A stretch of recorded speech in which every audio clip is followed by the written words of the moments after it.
जितना शोर बाहर था उतना अंदर। उतनी ही शांती मेरे घर में थी. अच्छा. हाँ, राष्ट्रवादी काँग्रेस पार्टीच्याकडे नवाब मलिक साहेबांच्या शिवाय कोणताही दुसरा पर्याय नाही आहे आज.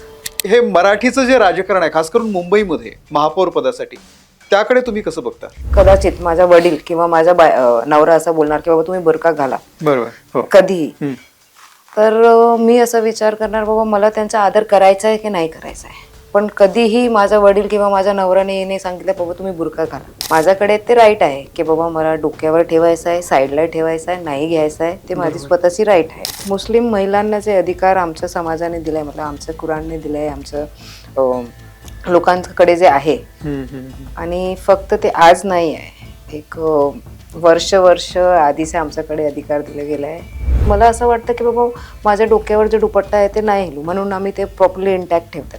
पण तुम्ही असंच कोणाचं काढू शकत नाही. काय त्यांना घालायचं आहे, काय नाही घालायचं आहे, त्यांचा स्वतंत्र अधिकार आहे. जास्त त्यांच्या फॅमिली मेंबर्स डिस्कस करू शकतात बाबा तुम्ही जरा असं मॉडेस्टली राहा या नाही राहा. ते फॅमिली आहे, ते पर्सनल आहे, पब्लिक नाही आहे. नमस्कार, मी अमोल किन्होळकर. महाराष्ट्र टाइम्सच्या या खास पॉडकास्टमध्ये आपल्या सगळ्यांचं स्वागत. मुंबई महानगरपालिकेसह राज्यभरातल्या 29 महानगरपालिकांच्या निवडणुका आता सुरू झालेल्या आहेत. युती आघाडीचं गणित काय अजूनही स्पष्ट नाहीये. मुंबईमध्ये भाजपनं हे स्पष्ट केलंय की राष्ट्रवादी अजित पवार पक्ष यांनी जर नवाब मलिक यांच्याकडे मुंबईतलं नेतृत्व दिलं तर आम्ही या निवडणुका अजित पवार यांच्यासोबत लढणार नाही, महायुती म्हणून त्यांना सोबत घेणार नाही. त्यामुळे आता अजित पवार यांच्या पक्षाकडून अशी चर्चा सुरू झाली की नवाब मलिक यांच्या ऐवजी त्यांच्या कन्या आमदार सना मलिक यांच्याकडे हे नेतृत्व दिलं जावं. यावरती आता सना मलिक यांचं नेमकं काय म्हणणं आहे? नवाब मलिक यांच्या नावाला थेट भाजपचा विरोध असल्यानं त्या याकडे कसं बघतायत? त्या मुस्लिम महिला आमदार आहेत, त्यातल्या त्यात मुस्लिम महिलांचे नेमके काय प्रश्न आहेत, त्या या प्रश्नांकडे कसं बघतायत? या दृष्टिकोनातून त्यांच्याशी आपण आज खास संवाद साधणार आहोत. या पॉडकास्टच्या माध्यमामधून आपल्यासोबत आमदार सना मलिक आहेत. ताई, आपलं स्वागत आहे महाराष्ट्र टाइम्सच्या या खास पॉडकास्टमध्ये. आता मुंबई महानगरपालिकेच्या ज्या निवडणुका आहेत त्यामध्ये भाजपनं तर स्पष्ट सांगितलेलं आहे की जर नवाब मलिक साहेब असतील तर आम्ही राष्ट्रवादीच्या सोबत जायला तयार नाहीये. काय नेमकी चर्चा चालू आहे सध्या पक्षामध्ये तुमच्या? पक्षामध्ये आमची राष्ट्रवादी काँग्रेस पार्टी निवडणूकसाठी एक व्यवस्थापन समितीची घटक मतलब एक 8-10 लोकांची तिकडे कमिटी फॉर्मेशन करून आम्हाला जबाबदारी दिली गेली आहे. आणि त्या माध्यमातून गेल्या 1.5 महिन्यापासून आम्ही इच्छुक उमेदवारांचा कुठे कुठे कोणत्या प्रभाग कोणत्या वॉर्डमध्ये त्यांच्या इच्छा आहे, कॅन्डिडेट्स आपल्याकडे किती आहे, असं आम्ही छाननी आणि आमच्याकडे खूप प्रतिसाद म्हणून खूप ठिकाणी लोकांनी इच्छा जाहीर केली आहे.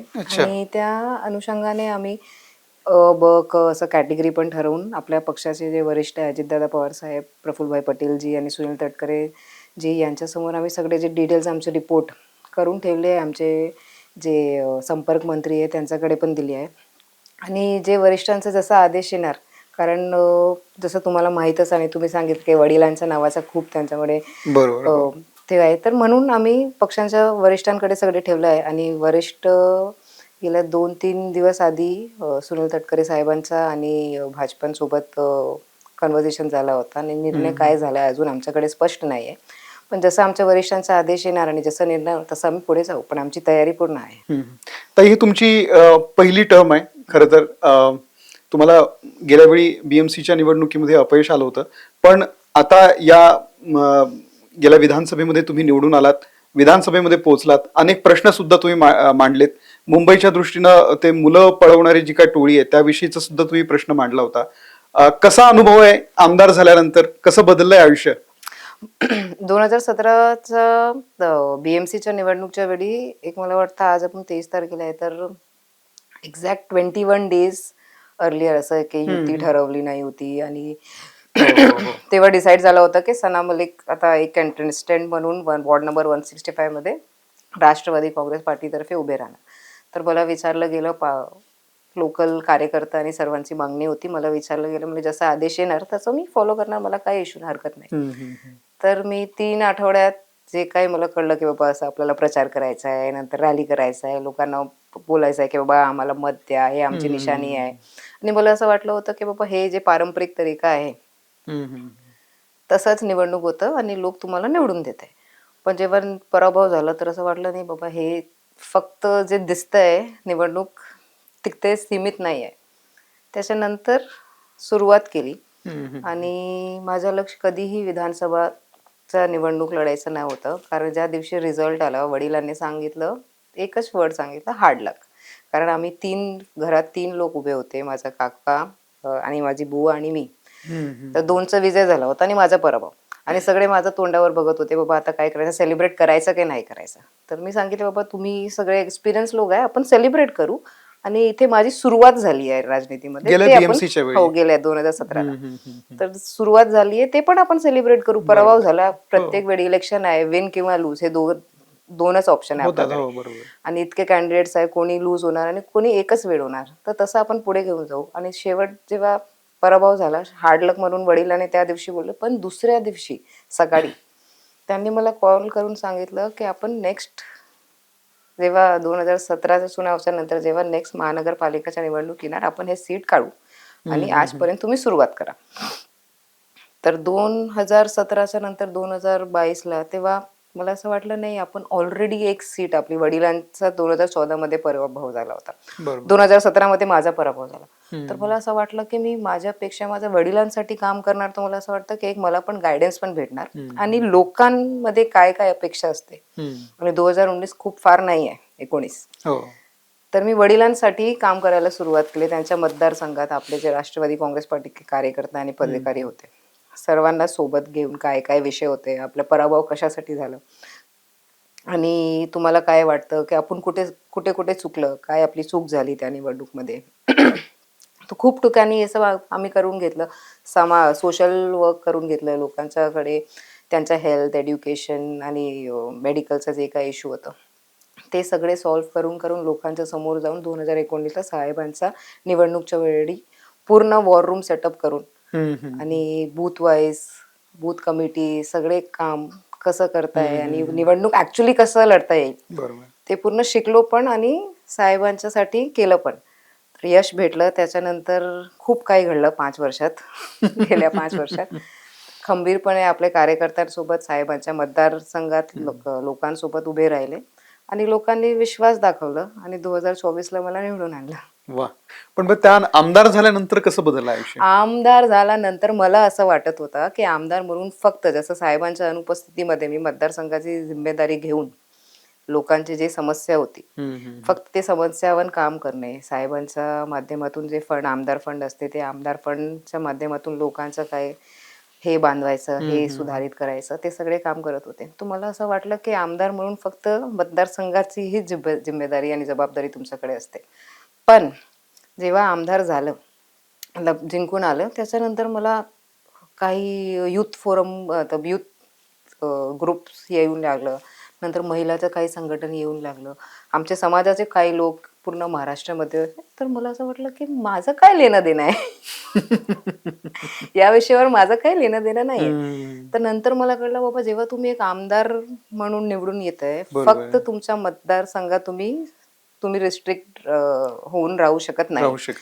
पुढे तुम्हाला पूर्ण महाराष्ट्रामध्ये लोकांना असं वाटणार, बाबा तुम्ही एक महिला आहे म्हणून महिलासाठी तुम्ही आवाज बुलंद करा. त्याच्यानंतर युवकचे काही इश्यूज असेल तर ते तुम्ही घ्या, एड्युकेशनचं असेल, मेडिकलचं असेल. तर एक 4-5 महिना मतलब 1-2 अधिवेशन नंतर मला कळलं, बाबा फक्त मतदारसंघ नाही आणि फक्त मुंबई पुरता नाही, पूर्ण महाराष्ट्रामध्ये जे जे विषय येणार आणि लोकांना असं वाटतं की बाबा तुमच्या माध्यमातून, पक्षाच्या माध्यमातून, आदित्यदादा पवारच्या माध्यमातून हे रिझॉल्व्ह करता येईल किंवा आमच्या पक्षात जे मंत्री आहे त्यांच्या जे खाते तिथे काय इश्यूज असेल तर ते आपल्याला सॉल्व्ह करायचं आहे. तर ते एक जे माझं लिमिटेड होतं, मला असं वाटत होतं फक्त मतदारसंघ, ते आता 1 वर्षामध्ये मला असं कळलं की नाही बाबा, ठीक आहे, मतदारसंघ इज अ सोल रिस्पॉन्सिबिलिटी, पण एक सामाजिक कार्यकर्ते म्हणून तुम्हाला पूर्ण महाराष्ट्राचे जे काय इश्यू असते त्यावर आपल्याला काम करायला लागतं. आणि फक्त काम नाही, काय आपल्याला नाही माहीत असेल, काय पॉलिसी, काय रूल्स, तर सगळे माहिती, एक लर्नर सारखं वाटतं मला. लर्नर आणि एक चेंज मेकर पण. अच्छा. जेव्हा नवाब मलिक साहेबांचा ते सगळं प्रकरण बाहेर आलं, त्यानंतर बरेच संघर्ष झाले. हम्म. तेव्हा तुमचं घरातलं वातावरण, परत तुमच्यावरती बाहेरची पण जबाबदारी, तुमचा कसा संघर्ष होता या सगळ्यामध्ये? कारण तुम्ही एकटा पडलेला तेव्हा, तो काळ असा होता की तेव्हा नवाब मलिक साहेब पण नव्हते, तुम्ही एकट्याने बाहेरच्या लोकांना पण सांभाळायचंय, घरामध्ये पण तुमच्या एक वेगळं वातावरण असेल, ते कसं मॅनेज केलं? जितना शोर बाहर था उतना अंदर. उतनी ही शांति मेरे घर में थी. अच्छा. हाँ, क्योंकि प्रॉब्लेम असं झालं होतं की मीडिया इतकी क्रेझी झाली होती आमच्या घरीला फोकस करून. जेव्हा जेव्हा आम्ही वडिलांना आर्थर रोडला व्हिजिट करण्यासाठी जात बरोबर, होते हो. तेव्हा, किंवा कोर्टाला साहेबांचा हजेरी किंवा आमची हिअरिंग, तेव्हा मीडिया. तर मीडियाचं इतकं शोर होते, पण जे आम्ही घरी आलो आणि जे शांती भेटत होती ना, बाबा आमची पूर्ण कुटुंब एकत्र बसून पुढचं नियोजन कसं करायचंय, पुढच्या आमची रणनीती काय असणार, तेव्हा असं एकमेकांसोबत बसून आमची जे फॅमिली युनिटी होती, ते मला असं वाटलं की आम्हाला खूप काही मतलब आम्हाला रियालिटी चेक देऊन गेलं. आणि ते खूप आमची बॉन्डिंग वाढली. आणि एक मुली म्हणून, कारण दोघेच भाऊला समन आलं होतं, आईला समन आलं होतं, आणि वकिलांसोबत बसून काय करायचं. आणि जास्त लोकांना माहित नाहीये, मी आर्किटेक्ट आहे, पण 2022ला मी LLBच्या एंट्रन्स एक्झाम दिलं होतं. बरं. एक्झाम नाही, सॉरी, हां, 2021ला LLBचा एंट्रन्स एक्झाम दिला होता. अँड 23 फेब्रुवारी जेव्हा साहेबांना ईडीनी कस्टडीमध्ये घेतलं, त्या दिवशी माझा लॉचा फर्स्ट डे होता. मी माझ्या मुलींना शाळेत पाठवलं आणि असं होतं की आज मी पण कॉलेजला जाणार, माझं पण फर्स्ट डे होणार. पण मी कॉलेजला नाही जात, डिरेक्ट कोर्टरूम मध्ये पोहोचला वकालतचा कॉलेजचा फर्स्ट दिवस. अच्छा. हा, तर तिकडून माझी सुरुवात झाली, एक नवीन सुरुवात झाली. लॉ आता 2024ला मी लॉ पण कम्प्लीट केले.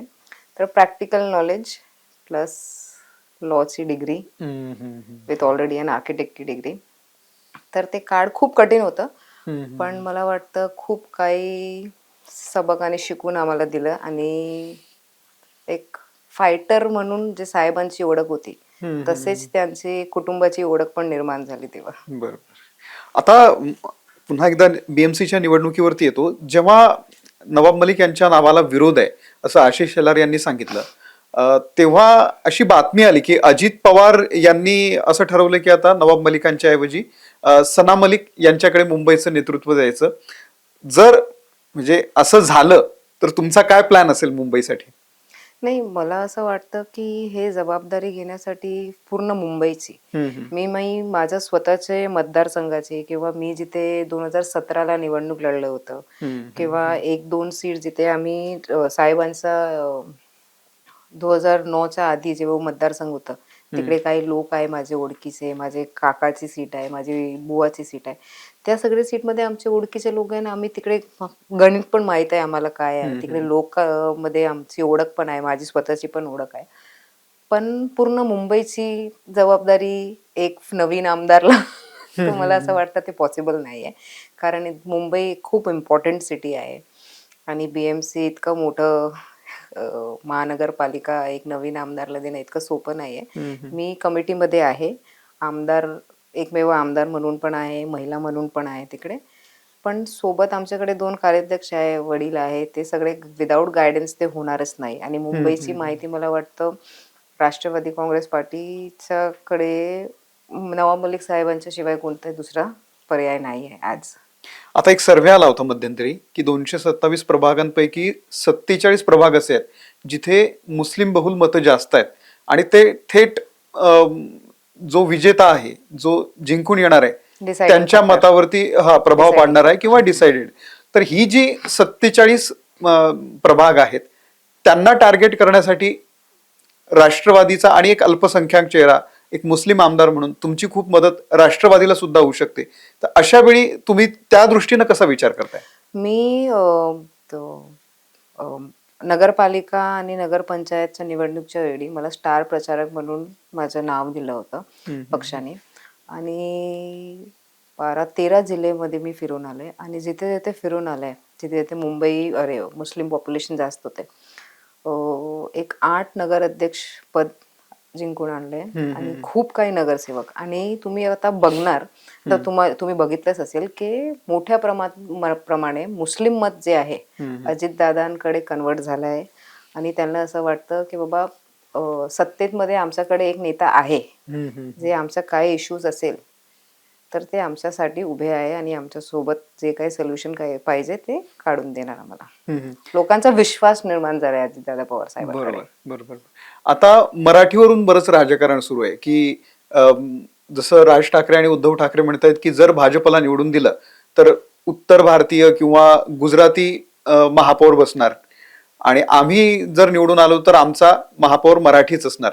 मराठीचं जे राजकारण सध्या सुरू आहे, तुम्ही मराठीमध्ये शपथ घेतली होती तेव्हा सुद्धा खूप लोकांना आश्चर्य वाटलं होतं.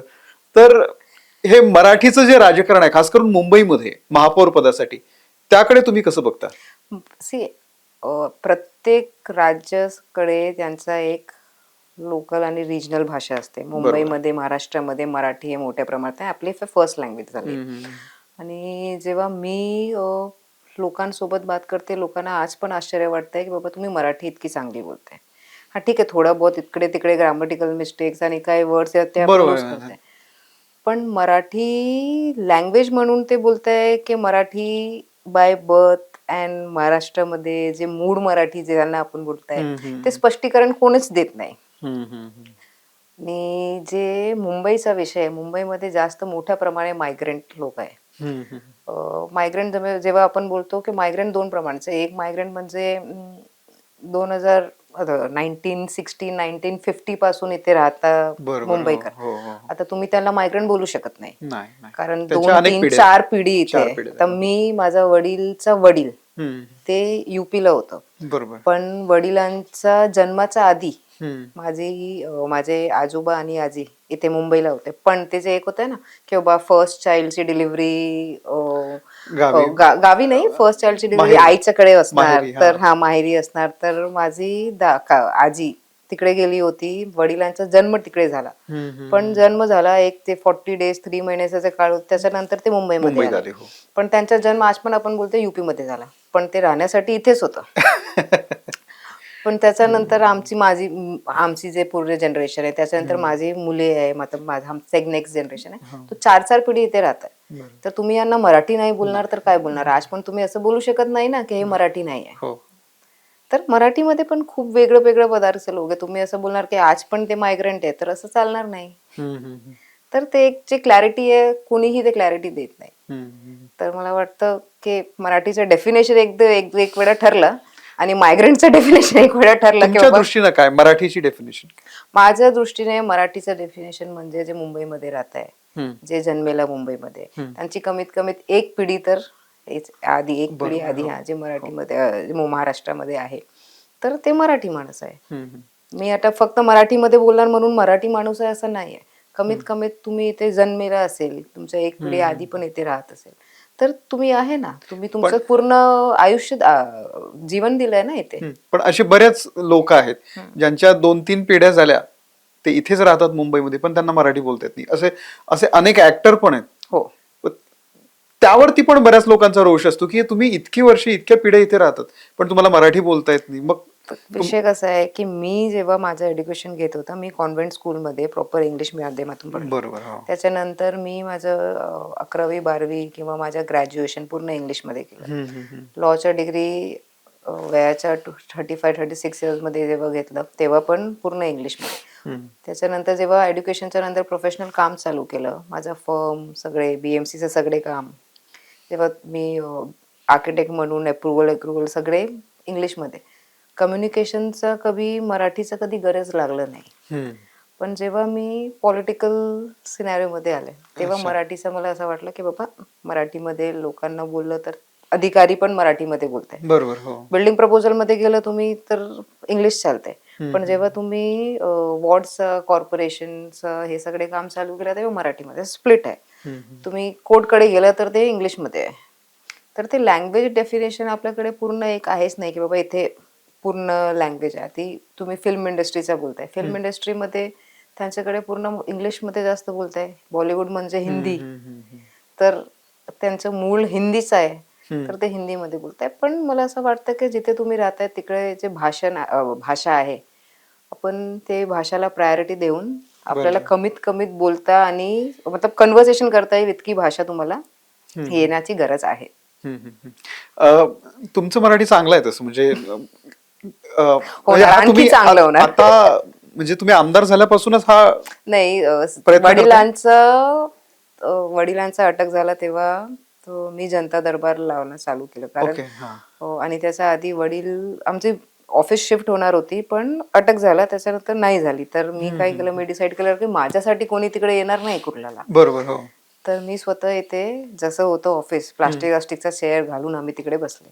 त्याच्यानंतर खूप काही लोक मतलब सुरुवातीत 10, त्याच्यानंतर 100, 150, 200 असं लोक येऊन लागलं. तर जास्त लोक मराठीमध्ये बोलून चालू केलं. तर मराठीमध्ये बोललं तर कन्व्हर्सेशन सोपं जातं हो, हो. माझ्याकडं. तर चालू झालं आणि तेव्हापासून इथे कॉन्फिडन्स थोडा कमी आहे स्पीचसाठी. पण मला वाटतं 1, 2, 3 ठिकाणी मी मराठीमध्ये पण स्पीच दिलंय. आणि अधिवेशनात खूप कॅमेरे असते. तेव्हा मी जास्त कॉन्शियस होते बाबा मराठीमध्ये काही चुकून बोललं, कारण टेक्निकल लँग्वेजचा खूप हा, मोठा विषय होता थोडस तिथे. ग्रामरचा हां, ग्रामरचा आहे, टेक्निकल वर्ड्स आहे. तर ते मला वाटतं आणखी 1-2 वर्षात ते फ्लुएन्सी येणार. तुम्ही एक महिला आमदार आणि त्यातल्या त्यात एक मुस्लिम महिला आमदार म्हणून विधानसभेमध्ये जेव्हा रिप्रेझेंट होतात तेव्हा अ, काय बघता, महिलांच्या प्रश्नाकडे कसं बघतात? महिला आमदारांची संख्या मोठ्या प्रमाणावरती कमी आहे. तर एक महिलांचे प्रश्न आणि त्यातल्या त्यात मुस्लिम महिलांची तर संख्या म्हणजे बोटावर मोजण्या एवढी पण नसते. आय एम दी तर ओनली वन. हा, तेच म्हणजे आम्ही फौजिया खान यांना बघितलंय. MLC. हा, त्यानंतर मला वाटतं मी हा, शी वॉज MLC एंड हा, उनको पार्टी ने भेजा था और चुन के आई हूँ मैं तेच तेच अकेली. त्याच्यानंतर मग आम्ही तुम्हाला बघतोय. तर हे कुठेतरी वाढलं पाहिजे. ही संख्या कुठेतरी वाढली पाहिजे जेणेकरून महिलांचे प्रश्न, त्यातल्या त्यात मुस्लिम समाजातल्या महिलांचे प्रश्न जे आहेत त्याकडे तुम्ही कसं बघता? बघा, आम्ही जेव्हा अधिवेशनात असतो तेव्हा महिला आमदार किंवा मुस्लिम आमदार असं काहीच नसते. मतलब जस्ट अ क्लॅरिटी. पण जेव्हा जेव्हा माझ्याकडे कोणतेही समाजचे किंवा कोणतेही घटक पक्ष मतलब समाजचे किंवा सेक्टरचे लोक येतात, ते विषय मी खूप गंभीरपणे घेऊन त्याच्यावर आपण काय करू शकतात ते मी पुढे स्टडी करून ते सोल्युशन्स किंवा आपल्याला काय रेग्युलेशन्स आणायचं आहे ते प्रपोजल माझा ऑलवेज प्रयत्न असतात. पण मुस्लिम महिला म्हणून अधिवेशनात नाही, पण मतदारसंघात किंवा मुंबईचे खूप आमचे लोक आहेत. त्यांचा काही इश्यू असेल तर प्रायोरिटी बेसिसवर आम्ही त्यांना ऐकते आणि एकांतमध्ये ऐकताय आम्ही सगळे. आणि त्याच्यानंतर कुठे कुठे काय आपल्याला कनेक्ट करण्याची गरज आहे किंवा त्याला न्याय कसं आपण, कारण महिला आयोगचे आमचे जे अध्यक्ष आहे रुपालीताई चाकणकर, त्यांच्याकडे पण माझा डिरेक्ट कॉन्टॅक्ट आहे. तर कसं कसं कुठे कुठे आपल्याला सोल्युशन काढता मतलब कसं आपण सोल्युशन काढू शकतो त्यावर आम्हाला लक्ष देऊन आणि लोकल पोलीस स्टेशनला पण आपण कधी कधी फोन करून बाबा तुमचं हे टीम आहे, तुमचं हे सेक्टर आहे, तुमचं हे युनिट आहे, पण ते ऍक्टिव्ह नाही आहे, इग्नोर होत आहे हे सगळे विषय, तर लक्ष घ्या. त्याच्यानंतर त्यांचा रिव्ह्यू घेऊन बाबा आम्ही जे तुम्हाला तुमच्याकडे जे इश्यू पाठवलं होतं त्याच्यावर काय मतलब रिझल्ट काय आलं, कुठेपर्यंत पोहोचलाय. तर हे सगळे आम्ही सातत्याने फॉलो करतच राहते. एक मुस्लिम महिला आमदार म्हणून असे कोणते मुस्लिम समाजातले प्रश्न आहेत, मुस्लिम महिलांचे प्रश्न की ज्याकडे अजून जे कोणी उचलत नाहीत प्रश्न, अजून कोणी त्याच्यावरती प्रश्न विचारत नाही? तुम्हाला असं काही वाटतं की त्या महिलांचे प्रश्न अजून मांडले गेलेले नाहीयेत जे तुमच्या माध्यमामधून मांडले जातील? नाही, मी स्वतः एक मुस्लिम महिला आहे. बरोबर. तर मला अजिबात कधी असं वाटलं नाही की माझा स्पेशली समाजचे काय इश्यू आहे किंवा महिला म्हणून, मुस्लिम महिला म्हणून काय विषय आहे की आपल्याला ते फॉरवर्ड घेऊन त्याच्यावर वर्किंग करायचं आहे. अकॉर्डिंग टू व्हाट हमारी पढ़ाई मतलब हमको जो सिखाया गया है, जो हमको बताया गया है, उसके हिसाब से we have all the freedom. If we didn't had and if we had all the rights तो how would I be sitting here? मैं इधर बैठी हूँ. हाँ, कुछ है जो ऑर्थोडॉक्स है. ऑर्थोडॉक्स के लिए त्याच्यासाठी आपण त्यांचं जेव्हा मतलब जोपर्यंत त्यांचं ते एक सोच आपण म्हणतो ना, त्यांचे थॉट प्रोसेस चेंज नाही झालं तर तोपर्यंत आपण काहीच करू शकत नाही. संविधानने आपल्याला पूर्ण अधिकार दिले आणि संविधानच्या माध्यमातून आपण जसं जे रूल्स लॉ रेग्युलेशन्स आहे, बरोबर. महिलांना कोणतेही समाजचे असू द्या कोणतेही जातचे असू द्या सर्वांना एक समान अधिकार दिलाय आणि त्या अनुषंगाने आपण पुढे चाललो आहे. जिथे ते ऑर्थोडॉक्स लोक आहेत तिकडे आपल्याला काहीतरी आपल्याला बघायला भेटतंय की बाबा काही त्यांच्यावर अत्याचार होत आहे, काही प्रेशर निर्माण करत आहे, फ्रीडम नाही देत आहे. पण मी जेव्हा महाराष्ट्रामध्ये यावेळी फिरलं तर मोठ्या प्रमाणात मुस्लिम महिला सभामध्ये होते, रॅलीमध्ये होते, लोकांना मला भेटायचं होतं, त्यांच्या घरी गेलं तर असं पडद्याचं सिस्टम नाही होतं. मतलब मोठ्या प्रमाणात लोक ऍक्टिव्ह झालाय आणि ते ऑर्थोडॉक्स जे होतं एक ते कुठे कुठे आणि ते फक्त मुस्लिम समाजमध्ये नाहीये. कधी तुम्ही बघितलं तर वेगवेगळ्या समाजात पण आहे. अगदी पडदा पद्धती पडदा पद्धती आहे. तर ते एक मला वाटतं स्लोली ते पण चेंज होणारच. कारण खूप मोठ्या प्रमाणात महिला इनिशिएटिव्ह घेतात, मोठ्या प्रमाणात सहभागी होतात. तर ते चेंज तो आपल्याला बघायला मिळतं आणि मला वाटतं 2029च्या इलेक्शनमध्ये तेव्हा 33% जे रिझर्वेशन आहे तेव्हा लागू झालं तर विधानसभा आणि लोकसभा दोघेच ठिकाणी आपल्याला ते महिला संख्या पण वाढून दिसणार आणि त्यामध्ये मला वाटतं माझ्या समाजाचे पण खूप काही महिला इनिशिएटिव्ह घेऊन आणि पुढाकार घेऊन तिकडे पोहोचणार. बरोबर बरोबर. आता एक 2014-15 पासून म्हणजे केंद्रामध्ये जेव्हापासून भाजप आलं तेव्हापासून मुस्लिम समाजातल्या ज्या काही प्रथा आहेत म्हणजे जसं बुरखा पद्धती असेल, हलाला असेल किंवा अगदी तलाक पद्धती असेल तर यावरती मोठ्या प्रमाणावरती चर्चा होते आणि आम्ही मुस्लिम समाजातल्या महिलांना या सगळ्यातून बाहेर काढण्यासाठी हे सगळं करतोय असं सुद्धा भाजपचं म्हणणं आहे आणि त्याच्यावरती बरेचदा मुस्लिम समाजातल्या अनेक लोकांकडून टीका सुद्धा होते की हे आमच्या धर्माच्या पर्सनल मध्ये तुम्ही जाऊ नका किंवा तुम्ही तुमच्या धर्मातल्या आधी ज्या काही पद्धती आहे जसं तुम्ही पडदा पद्धती म्हणालात त्या दूर करा किंवा तर हे जे सुरू आहे ते खरंच त्याच्या मागे काहीतरी अजेंडा असतो. एक महिला आमदार म्हणून मुस्लिम महिला आमदार म्हणून तुम्ही या सगळ्या पद्धतींकडे कसं नेमकं बघताय? मला असं वाटतं की जसं मी तुम्हाला सांगितलं की इश्यू मुस्लिमचा नाहीये, इश्यू ऑर्थोडॉक्स थॉट्स प्रोसेस आहे. बरोबर आहे.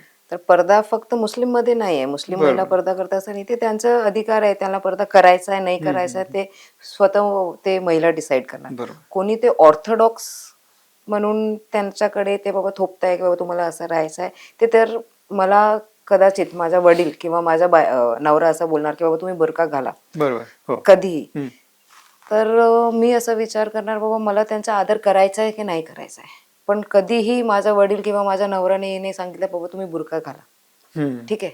दुसरा माझ्या डोक्यावर दुपट्टा आहे, मी properly I am having my dupatta on my head and I am covering my self in the modest way which I can.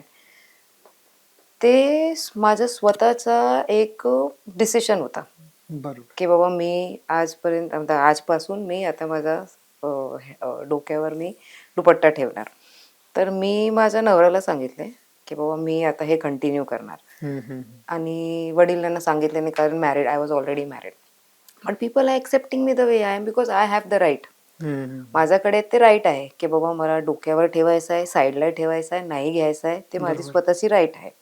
आणि जेव्हा फक्त ते मुस्लिमचं नाही आहे, ते समाज म्हणून तुम्ही ते डिस्क्राईब करू शकत नाही बाबा, डिफरन्शिएट करू शकत नाही. हा पण टार्गेटचं जे आहे ठीक आहे हिजाबवर टार्गेट करते. पण जेव्हा जेव्हा असं होत आहे सुप्रीम कोर्टने स्पष्टपणे सांगितलंय बाबा संविधानने त्यांना त्यांचा अधिकार दिलाय आणि ते अधिकारच्या अनुषंगाने ते कसंही ते वापरू शकतात. दुसऱ्या तुम्ही मुस्लिम लॉ मध्ये ते ट्रिपल तलाकचं तुम्ही सांगितलं तर ट्रिपल तलाकचं जे आहे इन्स्टंट ट्रिपल तलाक is already not there in Islam. It is triple talaq in a phased manner. खूप लोकांना ते माहीत पण नसते, त्यांच्याकडे जास्त माहीत नसतं. मतलब ते ऑर्थोडॉक्स जे लोक आहेत त्यांच्याकडे ते माहिती नाही आहे. पण ट्रिपल तलाक is not there in Islam. Means instant triple तलाक. ट्रिपल तलाक इज द तलाकुल हसन, तलाकुल हुसैन, which is two different forms and performed in two different ways. तो I think Supreme Court has got that clarity and supreme court से ही आया है वो. और सुप्रीम कोर्ट से आने के बाद उसके ऊपर जो लॉज बनाए गए हैं सुप्रीम कोर्ट के ऑर्डर्स के ऊपर बनाए गए हैं. तो I think that is also positive move for the Muslim womens because not just the men, even the women were not aware. उनके पास भी जास्त, त्यांच्याकडे पण जास्त माहिती नव्हतं. ते बोलतात मतलब एक वेळा तुम्ही 3 तलाक बोलत तलाक झालं असं. तर हे सगळे जे आहे मला वाटतं loss, not availability of knowledge, non availability of knowledge आणि प्रोबेबली इलिटरसी. कारण इफ यू बिकम इलिटरेट तो आय डोंट थिंक की मला असं वाटतं की मुस्लिम महिलांना जे अधिकार आमच्या समाजाने दिलाय, मतलब आमचं कुराणने दिलंय, आमचं लोकांकडे जे आहे, आणि फक्त ते आज नाही आहे, एक वर्ष आधीच आमच्याकडे अधिकार दिला गेला आहे. आणि ते एव्हा खूप लिटरेट असेल तर ते एज्युकेशनमध्ये आणि त्याच्यानंतर आमचे इस्लामचे पूर्ण नॉलेज घेणार तर महिलाला खूप इंडिपेंडंट ठेवलं आहे आणि खूप अधिकार दिलाय. नक्की. हे मध्यंतरी नितीश कुमार यांनी पण एका महिलेला काहीतरी ते सर्टिफिकेट देताना चेहरा दिसावा म्हणून तो हिजाब ओढला आणि त्याचं एवढं मोठं प्रकरण झालं की ते अगदी मुस्लिम राष्ट्र जी आहेत बाहेरची त्यांनी सुद्धा त्याच्यावरती निषेध नोंदवला. तर या गोष्टी सातत्यानं घडतात. म्हणजे केंद्र सरकार असेल किंवा कुठल्या राज्य सरकार असेल, यावरती एक क्लॅरिटी नाहीये कुठल्याही नाही, लोकांची क्लॅरिटी नाही बघा. बघण्याची. Touching a woman's or anybody's, even if you are having a jacket on yourself, तर touching that and forcefully removing it is not acceptable. And doing to a woman who is already in पर्दा, ते मला नाही वाटतं की ते allowed आहे. आणि त्यांचा अधिकार आहे, त्यांना त्यांचं तोंड दाखवायचं आहे नाही दाखवायचं. आणि तुम्हाला असं वाटतं की बाबा आम्हाला तुम्ही फोटो काढायचा आहे किंवा तुम्ही दाखवा की तुम्ही कोण आहे, तर तुम्ही पोलाइटली त्यांना सांगा. महिला तिकडे कोणी अधिकारी असणार, त्यांना विचारणार, त्यांची तसं परवानगी भेटली तर ते काढणार, नाही भेटली तर मला असं वाटतं की बाबा माझ्या डोक्यावर जे दुपट्टा आहे ते नाही हेलू, म्हणून आम्ही ते प्रॉपरली इंटॅक्ट ठेवतात. पण तुम्ही असंच कोणाचं काढू शकत नाही. ते as a chief minister it was, इतकं मोठं पदवर, संविधानिक पदवर आपण आहे आणि असं आपण काही केलं तर मला असं वाटतं एक डेफिनेटली, कारण ते महिलांनी पदवर मतलब पोस्ट घेऊन ते डॉक्टरच्या जे त्यांचं रिक्रुटमेंट होतं परत ते आणून ते नकार दिलाय. तर एक अपॉलॉजी मला वाटतं रिक्वायर्ड आहे. And that should be the stand of every women, B it Muslim, B it wearing हिजाब, नॉट वेअरिंग हिजाब, ऑर एनी वुमेन. बिकॉज महिलांना काय कोणती आउटफिट घालायचं आहे आणि नाही घालायचं ते त्यांचा स्वतंत्र अधिकार आहे. आणि ते फक्त एक समाजने नाही, संविधानने एक भारतीय महिला म्हणून आम्हाला दिलंय. आणि कोणतेही भेदभाव नाही असं मला वाटतं. एक अपॉलॉजी तर पाहिजेच. आणि नाही भेटली तर असं रिपीटेडली नाही होणार, तर रिपीटेडली चालू होणार की बाबा कोणीच काय केलं तर नाही. कारण आम्ही काय स्टँडर्ड सेट करताय, बरोबर, काय त्यांना घालायचंय काय नाही घालायचंय त्यांचा स्वतंत्र अधिकार आहे. जास्त त्यांच्या फॅमिली मेंबर्स डिस्कस करू शकतात, बाबा तुम्ही जरा असं मॉडेस्टली राहा या नाही राहा. ते फॅमिली आहे, ते पर्सनल आहे, पब्लिक नाही आहे काय. नाही, राजकारण तुमच्या घरात तर आधीपासूनच होतं. म्हणजे तुम्ही अनेक वर्ष राजकारण बघतच आलात. पण जेव्हा शिक्षण सुरू होतं किंवा तुम्ही कॉलेजला होतात तेव्हा असं कुठेतरी वाटत होतं की हे कॉलेज वगैरे संपल्यानंतर आपणही राजकारणात जावं? कॉलेजमध्ये मी माझं college Rizvi college of architecture चे मी प्रेसिडेंट होते. हा, कॉलेज लाईफ मध्ये पण पॉलिटिकली ऍक्टिव्ह होते. स्कूलमध्ये पण असा विचार होता आमदार व्हायचे? नाही नाही नाही. 2017ला जेव्हा मी पराभव झाला, वडिलांनी सांगितलं बाबा आपल्याला पुढे आता राजनीतीमध्ये तुम्ही आता आलंय तर असंच नाही जायचं. तर तेव्हा पण माझं लक्ष नाही होतं आमदारकी. 2023-24ला वडिलांनी सांगितलंय की बाबा तुम्हीच उभे राहा. कारण जेव्हा साहेबांचा बेल झाला आणि मेडिकल स्टेबिलिटी आली तर त्यांचं ऑलरेडी निवडून आलेलं होतं आणि इतकं 2 वर्षाचा गॅप झाला. तर स्लोली तिकडे जेव्हा हेल्थ सपोर्टिव्ह होतं तेव्हा ते ऑफिसमध्ये तिकडे बसणार आणि लोकांना भेटणार. तर जास्त महिला आतमध्ये. तो त्यांनी विचारलं बाबा काय आहे, कोणाला भेटायचं आहे, तर या नाही आम्हाला मॅडमला भेटायचं आहे, मॅडमला भेटायचं. अच्छा चालू झाला ना तेव्हा साहेबांना कळलं की बाबा महिलांचा इथे एक वेगळं बोलते ना माझी ओळख त्यांच्याकडे निर्माण झाली आहे. आणि एक बोलते ना एक फॅन फॉलोइंग महिलांचं जास्त वाढलं आहे इथे. आणि माझे जे पारंपरिक पदाधिकारी कार्यकर्ते आणि आमचे जे लोक ते आहे, पण नवीन महिला आणि युवक जोडले. माझं तसं चालू झालं होतं.